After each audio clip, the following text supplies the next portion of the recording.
Hello बच्चों, कैसे हो आप सब। मैं उम्मीद करता हूं कि आप सभी लोग बहुत ही अच्छे होंगे। प्यारे बच्चों, आज के इस वीडियो में हम लोग बहुपद के शून्यकों के बारे में बात करेंगे तथा साथ ही साथ हम उनके ज्यामितीय अर्थ को भी समझेंगे। तो अगर आपने इससे पहले की वीडियो नहीं देखी है तो उसकी लिंक आपको इस वीडियो के डिस्क्रिप्शन बॉक्स में मिल जाएगी, आप वहां से देख सकते हैं। तो चलिए आज की क्लास शुरू करते हैं।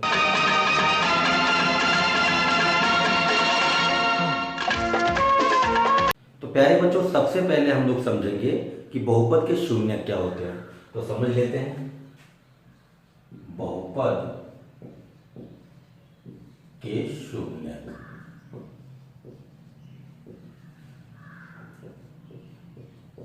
इसे अंग्रेजी में हम लोग बोलते हैं zeros of the polynomial. Zeros of the polynomial, ठीक है। तो बहुपद के शून्य क्या होते हैं? बहुपद के शून्य के बारे में हम लोग कहते हैं कि चर राशि,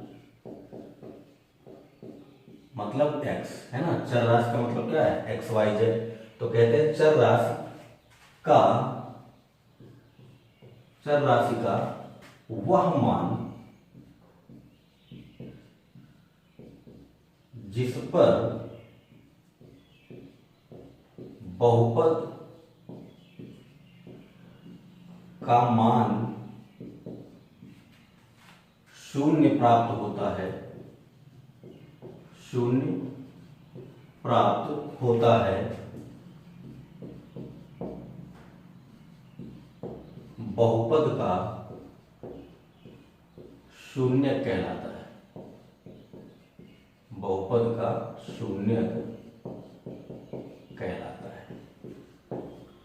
क्या कहा मैंने कहा कि चर राशि मतलब एक्स वाई जेड जो भी चर राशियां दी जाएगी, चर राशि का वह मान जिस पर बहुपद का मान शून्य प्राप्त होता है, बहुपद का क्या कहलाता है? शून्य कहलाता है ना। अब इसे हम लोग एक एग्जाम्पल समझते हैं जिससे आपको अच्छी तरीके से समझ में आ जाए। जैसे मान लीजिए कि आपको कोई बहुपद दिया गया है px equal to 2x plus 4, ठीक है। ये कोई बहुपद दिया गया है। मैं आपसे पूछूं कि ये कैसा बहुपद है, तो आप बोलोगे कि ये रैखिक बहुपद है, एक घातीय बहुपद है। क्यों? क्योंकि इसमें चर राशि जो x दी गई है, इसकी कितनी घात है? 1 है। इसलिए कैसा बहुपद है? एक घातीय या रैखिक बहुपद है।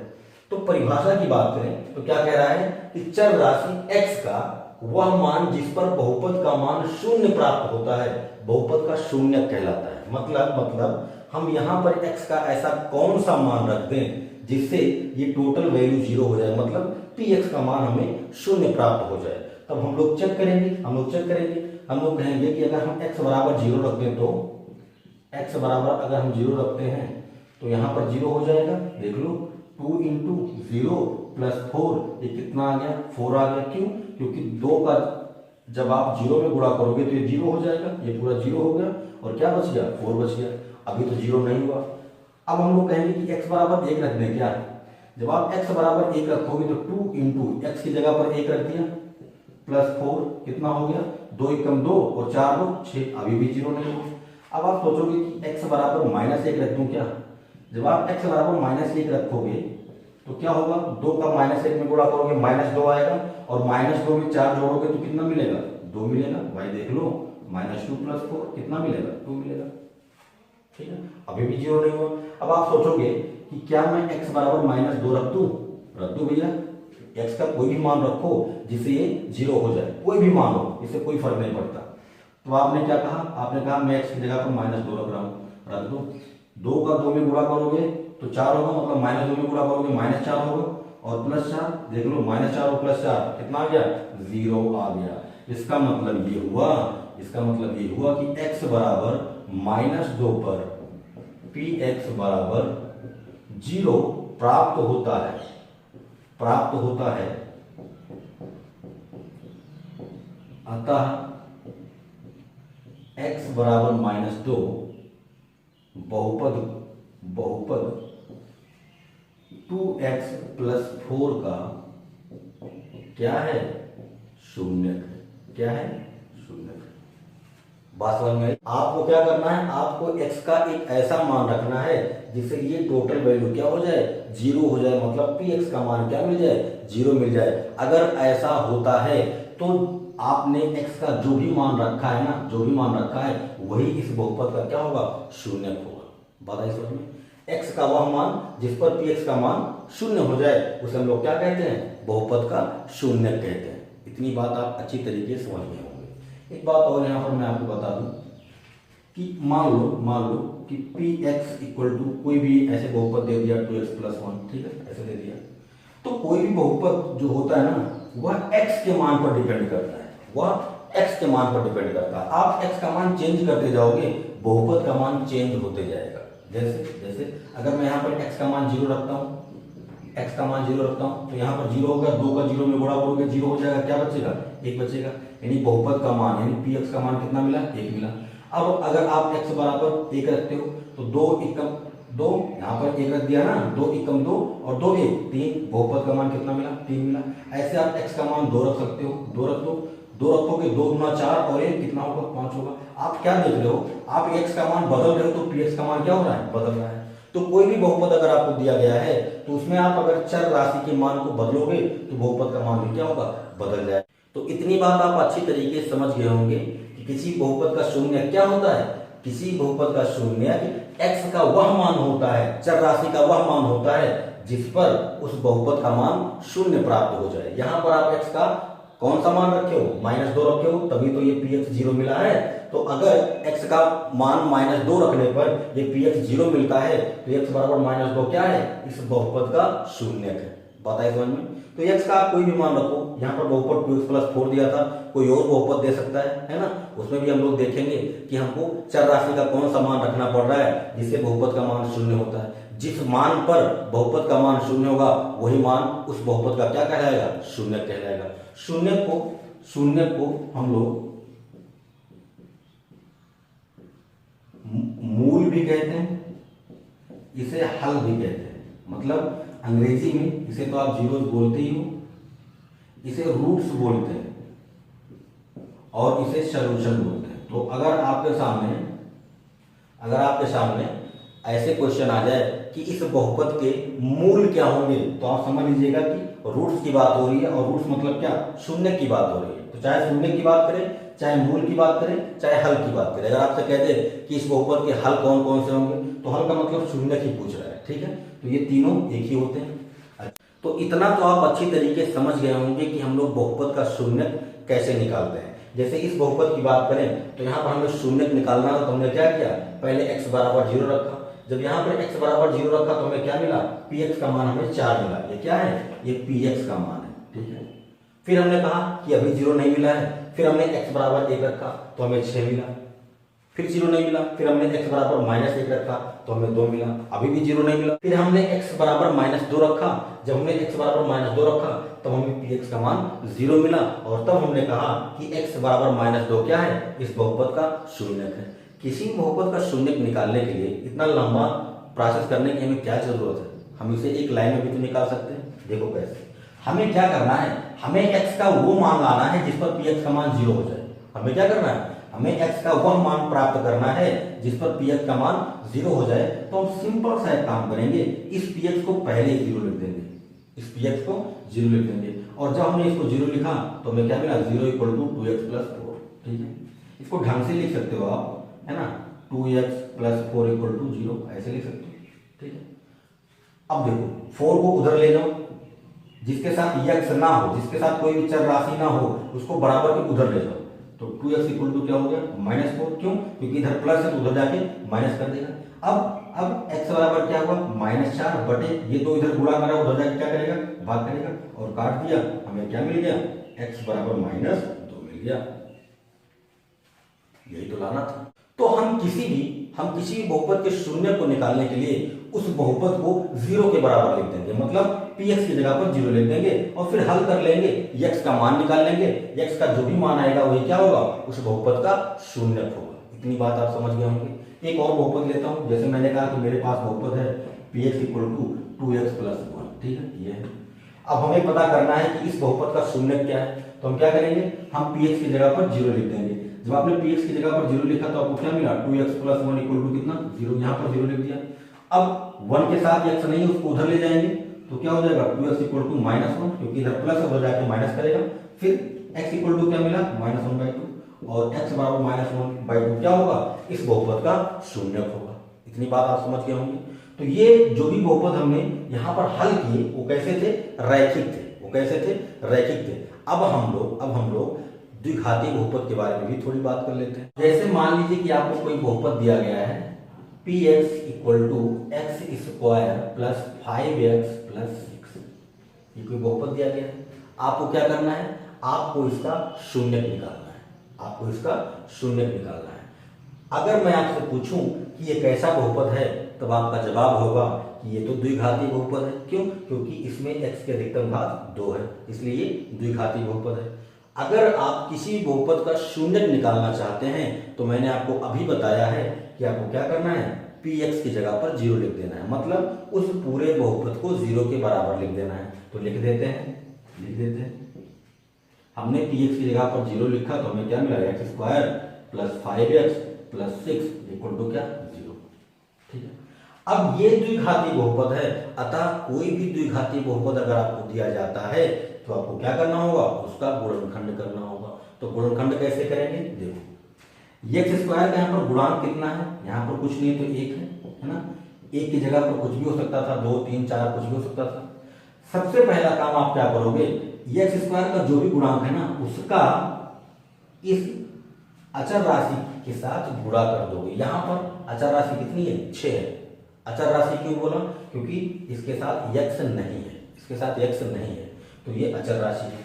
तो आप क्या करोगे, आप 1 का 6 के साथ गुणा करोगे। एक बात और समझ लो, ये कैसा बहुपद है, द्विघाती बहुपद है। और द्विघाती बहुपद को हम लोग कैसा लिखते हैं, x square plus bx plus c के रूप में लिखते हैं, ऐसे तो लिखते हैं। तो आपको पहला काम क्या करना है, पहला काम आपको a और c का गुणा कर देना है। ठीक है, तो हमने कर लिया 1 का और 6 का गुणा। a की जगह पर 1 है और c की जगह पर 6 है और b की जगह पर 5 है। ठीक है, ये बिल्कुल उसके जैसा है। जब हमने 1 का 6 में गुणा किया, कर लेते हैं, क्या मिला हमें, 6 मिला। ठीक है, अब हमें क्या करना है, अब हमें 6 को 2 भागों में तोड़ना है। अब हमें 6 को 2 भागों में तोड़ना है, मतलब 6 का गुणनखंड करना है।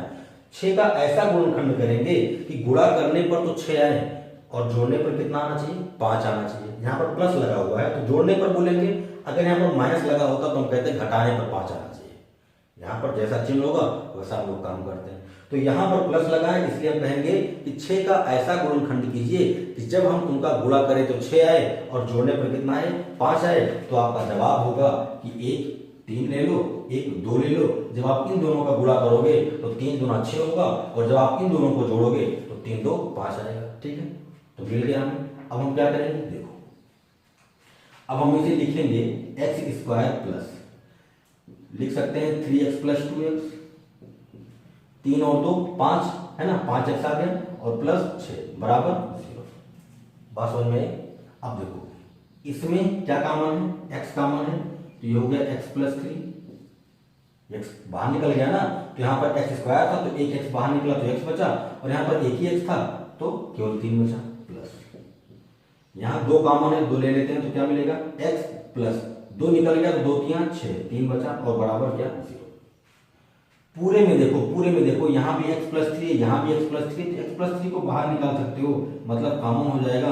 जब x प्लस 3 बाहर निकल गया तो यहाँ केवल बचेगा x और यहाँ बचेगा 2 और ये हो गया x प्लस 2 इक्वल टू क्या, 0।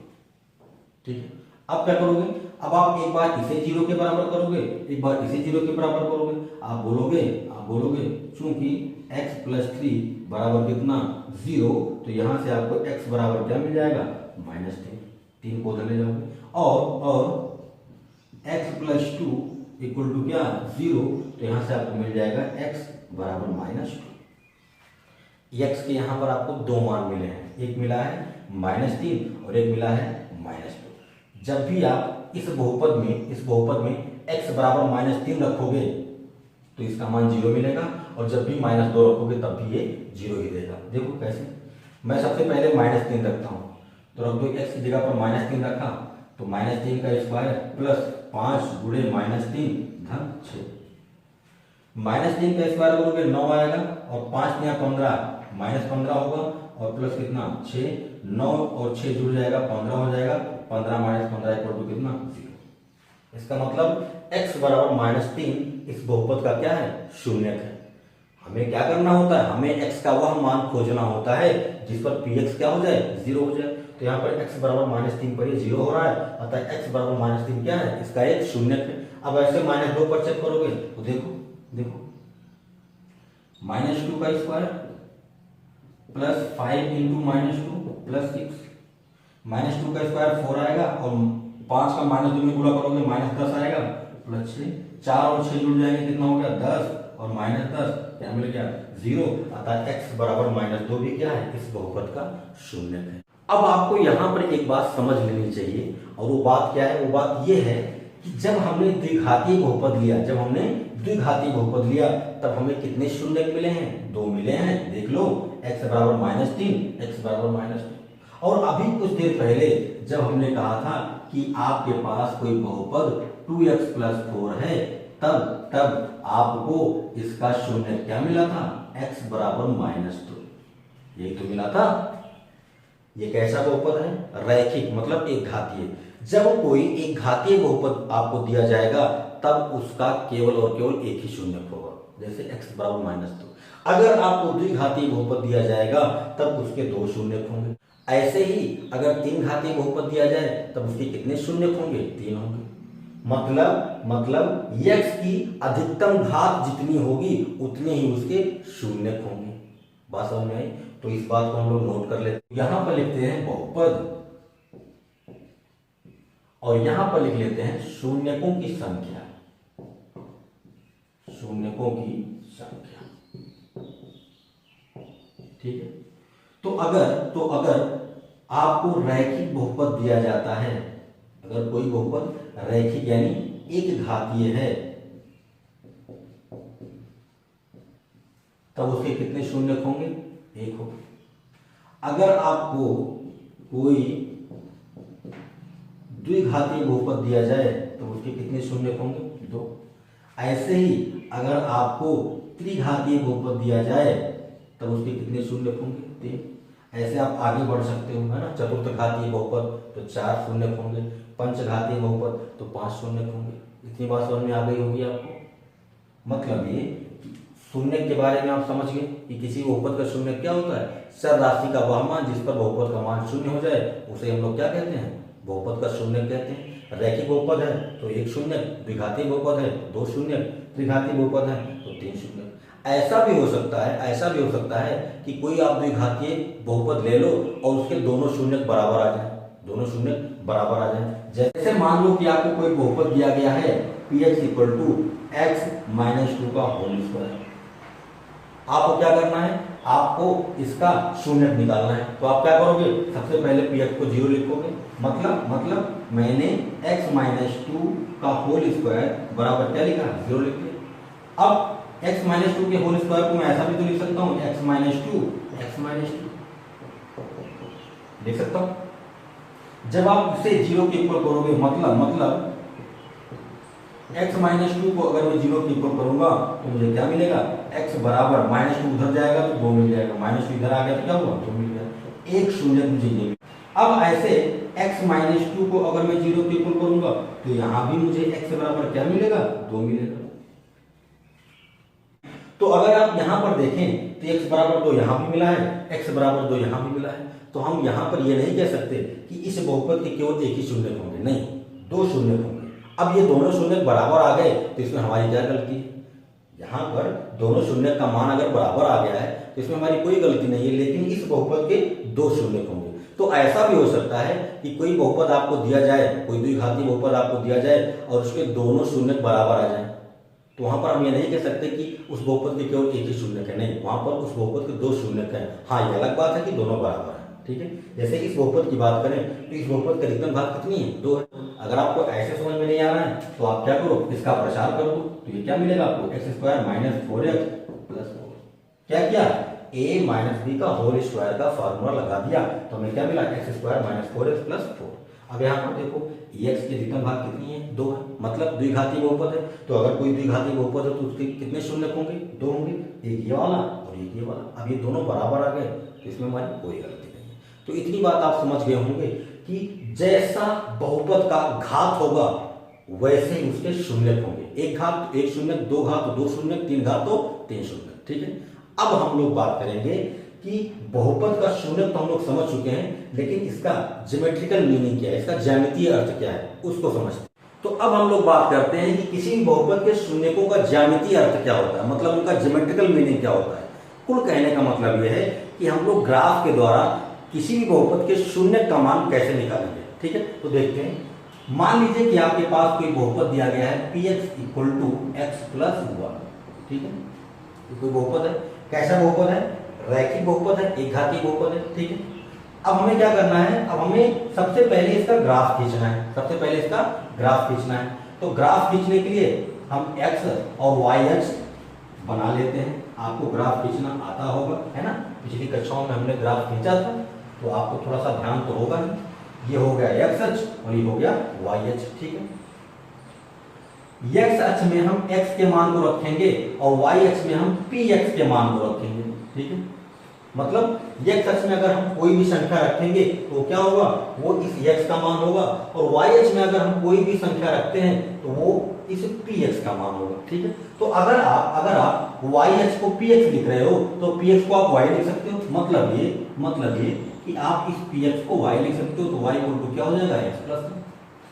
ठीक है, अब देखो ग्राफ कैसे खींचते हैं, आपको आता होगा, नहीं भी आता है तो आ जाएगा। देखो ध्यान से, सबसे पहला काम, आप एक डिब्बा बना लो ऐसे, है ना? डिब्बा बना लो। ठीक है, अब ये हो गया x और ये हो गया y। ठीक है, देखो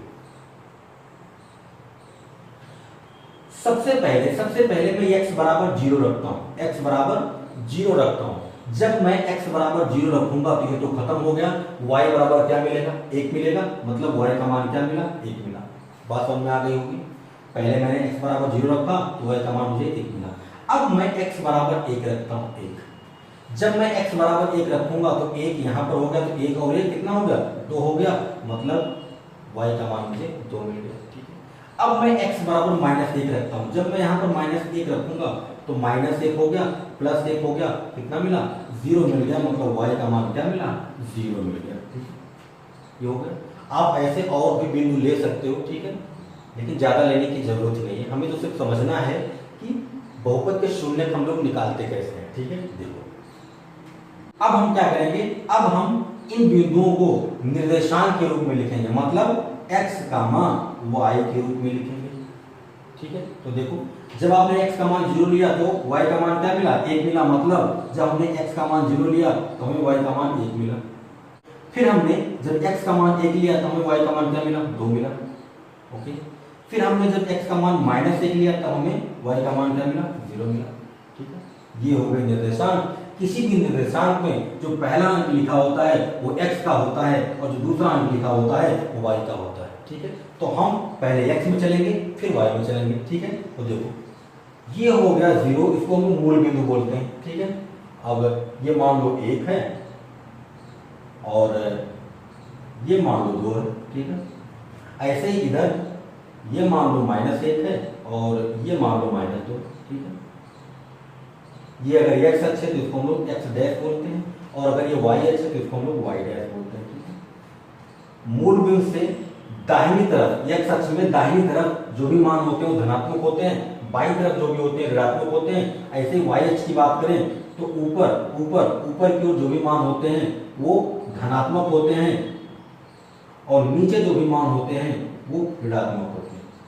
ठीक है, अब हमें इन निर्देशांकों को यहां पर इस ग्राफ में दर्शाना है, तो कैसे दर्शाएंगे, देखो सबसे पहले वाले निर्देशांक की बात करते हैं। 0 का मान 1 है तो हमें x में 0 चलना है और y में 1 चलना है, मतलब x में 0 चलोगे तो यहीं तो रहोगे भाई, यहाँ से चलना आपको शुरू करना है। तो जब आप यहाँ से चलना शुरू करते हो कितना चलना है, 0 चलना है, तो यहीं रह जाओगे, तो 0 हो गया। अब y में 1 चलना है तो y में 1 चले, यहाँ पर पहुंच गए, ये निर्देशांक हो जाएगा 0 का मान 1। ठीक है, दूसरा निर्देशांक है 1 का मान 2, मतलब आप पहले तो x अक्ष में 1 चलोगे, यहाँ पर पहुंच गए। अब y अक्ष में 2 चलना है तो 1 और 2 यानी यहाँ पहुंच गए भैया, ये हो गया 1 का मान 2। बात समझ में आई। पहले एक्स अक्ष में 1 चले, फिर वाई अक्ष में 1 और 1 2, मतलब 1 और 1 2 यहाँ पर पहुंच गए। ठीक, तीसरे वाले की बात करें, एक्स अक्ष में -1 चलना है। अब -1 आ गया है तो आप बाईं तरफ चलोगे। मैंने बताया आपको कि एक्स अक्ष की अगर आप बात कर रहे हो तो ऋणात्मक मान बाईं तरफ होते हैं, धनात्मक मान दाईं तरफ होते हैं। तो -1 है तो -1 यहाँ पर आ गए, यहाँ चलना शुरू किया, यहाँ पहुंच गए। और y में क्या है, 0 है, तो 0 का मतलब कहीं जा ही नहीं सकते, यहीं रह जाओगे, क्योंकि ऊपर जाने का मतलब है कि यहाँ पर 1 2 3 कुछ और होता, लेकिन 0 है तो 0 का मतलब यही तो रहोगे। ठीक, ये होगा। तो ये कौन सा हो गया, -1 का मान। अब आपने जो भी बिंदु इस ग्राफ पर दर्शाए हैं ना, उनको मिला दो। तो मिला देते हैं, ये इनको मिला दिया और ये इनको मिला दिया। ठीक, ऐसे। अब इस ग्राफ को ध्यान से देखो, x का मान जब 1 है तो y का मान कितना है, 2 है। y का मान 2 होने का मतलब px का मान 2 है। क्यों? क्योंकि मैंने कहा ना कि px को मैं क्या कर रहा हूँ, y मान रहा हूँ। तो अगर px बराबर y है तो y बराबर px होगा, मतलब अगर ये y का मान है तो यही क्या होगा, px का मान होगा। ठीक है, तो जब x का मान 1 है तो px का मान कितना है, 2 है। यहाँ पर जब x का मान 0 है तो px का मान 1 है। और यहाँ पर देखो जब x का मान -1 है तो px का मान 0 है। और जब भी हम किसी बहुपद का शून्य निकालते हैं तब हम करते क्या हैं, हम लोग यही तो करते हैं कि हम लोग x का ऐसा कौन सा मान रख दें जिससे px का मान 0 आ जाए। तो यहाँ पर देखो हमने x का मान जब -1 रखा तो इस बहुपद के px का मान हमें क्या मिल गया, 0 मिल गया है। और अगर हमें x बराबर -1 रखने पर px का मान 0 मिलता है तो यही -1 क्या होगा, इस बहुपद का शून्य होगा। बात समझ में आई भाई? x का मान जब आपने -1 रखा तो ये px का मान क्या होगा, 0 होगा। तो x बराबर -1 क्या होगा, इस बहुपद का शून्य होगा। तो यहाँ पर देखो जब आपने ग्राफ खींचा तो इस ग्राफ में जब आपने x बराबर -1 रखा तो y का मान क्या मिला, 0 मिला, मतलब px का मान 0 मिला। और अगर px का मान किसी भी x के मान पर 0 मिलता है तो वही x का मान क्या कहलाता है, उस बहुपद का शून्य कहलाता है। ठीक, ये बात तो आप समझ गए होंगे कि जब हमने x बराबर -1 रखा तो px का मान 0 मिला। ठीक है, ये तो हम लोग वैसे भी निकाल सकते थे कि px बराबर अगर x + 1 है तो हम इसे 0 के बराबर लिख देंगे तो x + 1 हो जाएगा। मतलब इसे हम x + 1 = 0 लिख सकते हैं, मतलब यहाँ से हमको x बराबर -1 मिल जाएगा। ये बात हम लोग वैसे भी निकाल सकते थे कि इस बहुपद का जो शून्य होगा वो x बराबर -1। तो हमें कुल मिला के समझना क्या है, हमें कुल मिला के ये समझना है कि अगर हमारे सामने कोई ग्राफ दे दिया जाए, तो हम उस ग्राफ के द्वारा बहुपद के शून्य का मान कैसे पता करेंगे। बाकी इस बहुपद का तो हम शून्य इस तरीके से भी निकाल सकते हैं, है ना, अलजेब्राइक मेथड से निकाल सकते हैं, लेकिन हमें ये तरीका नहीं अपनाना है, हमें ग्राफ के द्वारा समझना है। तो समझो ये बात तो आप समझ गए कि 0 है तो x का मान -1 है, मतलब px का मान 0 कब है, जब x बराबर -1 है तो x बराबर -1 ही इस बहुपद का शून्य होगा। ये बात हम यहाँ भी कह रहे हैं और यहाँ भी हम कह रहे हैं। ठीक है, लेकिन एक बात आप ध्यान से देखो कि इस ग्राफ को जो हमने खींचा तो ये ग्राफ जब x अक्ष पर कट करता है, जब x अक्ष पर टच करता है तभी px का मान क्या होता है, 0 होता है। तो हम कह सकते हैं किसी भी बहुपद का शून्य हमें कहाँ मिलेगा, x अक्ष पर मिलेगा। बात समझ आ रही है भाई? जब इस बहुपद का हमने ग्राफ खींचा तो हमें इस बहुपद का शून्य कहाँ मिल रहा है, x अक्ष पर मिल रहा है। मतलब इस बहुपद का मान शून्य कहाँ हो रहा है, x अक्ष पर हो रहा है। देख लो, तो अगर किसी बहुपद का मान x अक्ष पर शून्य होता है तो इसका मतलब कि उस बहुपद के जो शून्य होंगे वो भी x अक्ष पर मिलेंगे। तो हम यहाँ से कह सकते हैं कि किसी भी बहुपद का शून्य x अक्ष पर प्राप्त होता है। किसी भी बहुपद का शून्य x अक्ष पर प्राप्त होता है। यहाँ पर देख लो, इस बहुपद का जो शून्य मिला वो कहाँ मिला है, x अक्ष पर मिला है। मतलब इस बहुपद का मान शून्य कहाँ हुआ है, x अक्ष पर हुआ। ठीक है, तो अगर किसी बहुपद का आप ग्राफ खींचते हो, और वो ग्राफ x अक्ष पर जिस बिंदु पर काटेगी, जैसे ये ग्राफ x अक्ष पर -1 पर काट रही है, माइनस एक पर काट दिए तो माइनस एक इस बहुपद का क्या हो गया, शून्यक हो गया। तो किसी भी बहुपद का ग्राफ एक्स अक्ष पर जिस भी बिंदु पर काटेगी वही बिंदु क्या होगा, उस बहुपद का शून्यक होगा। अब हम लोग ये वाला तरीका नहीं अपनाएंगे, हम लोग ग्राफ के द्वारा ही बताएंगे कि किसी बहुपद का शून्यक क्या होगा। तो अभी तक हम लोगों ने ये बात अच्छी तरीके से समझ लिया कि किसी भी बहुपद का ग्राफ एक्स अक्ष के जिस भी बिंदु पर काटता है, जिस भी बिंदु पर स्पर्श करता है, वही बिंदु उस बहुपद के क्या होंगे, शून्यक होंगे।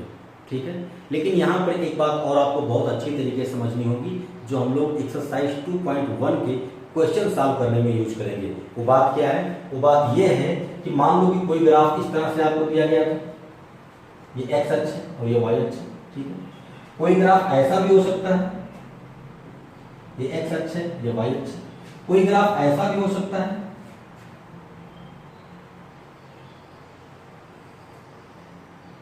ये एक्स अक्ष है, ये वाई अक्ष है। कोई ग्राफ ऐसा भी हो सकता है, यहां शुरू हुआ, ऐसे गया, ऐसे गया, ऐसे गया, और ये ऐसे टच कर गया। ठीक, ये एक्स अक्ष है और ये वाई अक्ष है। ठीक, अब ग्राफ देखकर आप कैसे पता कर पाएंगे कि इस बहुपद की कितने शून्य थे। ग्राफ देखकर हम कैसे बता पाएंगे कि किसी भी बहुपद के कितने शून्य थे।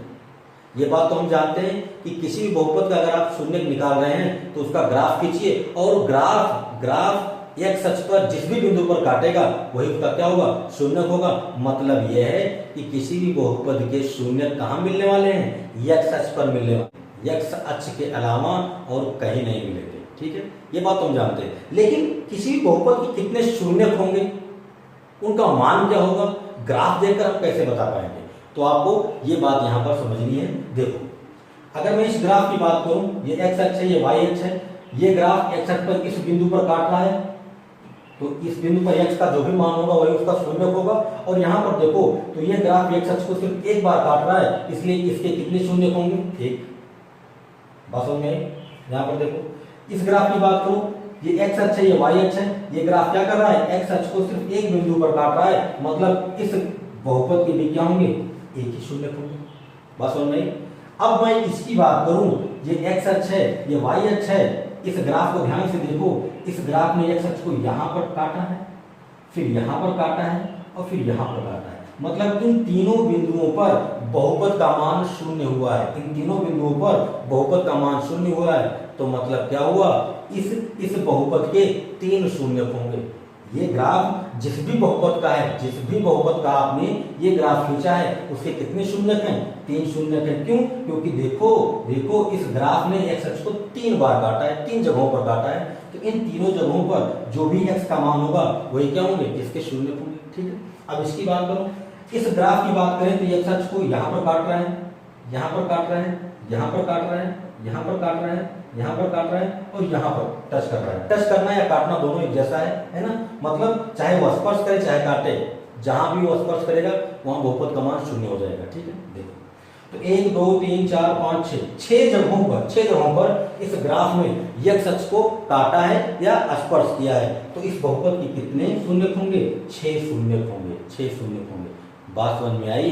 तो यहाँ पर हम एक लाइन में लिख सकते हैं, कि किसी भी बहुपद का ग्राफ एक्स अक्ष को